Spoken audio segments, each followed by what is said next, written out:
This is Jason from the QuickBooks team.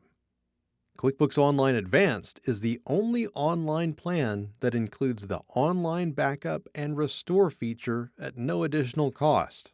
This feature helps you maintain backups of your company's info so you can undo changes and fix mistakes.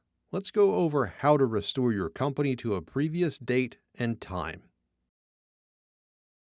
To start, go to the Settings menu and select Backup Company. To restore your company to a previous point in time, select Restore, and then New Restore.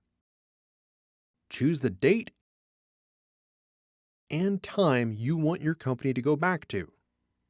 Then select Create Restore.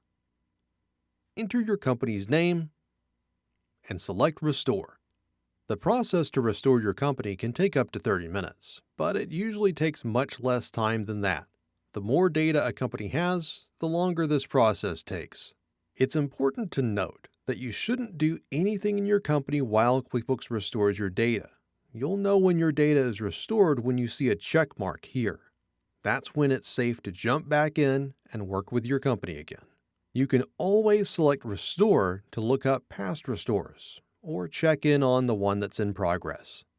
Now you're ready to restore your company file to any point in the past.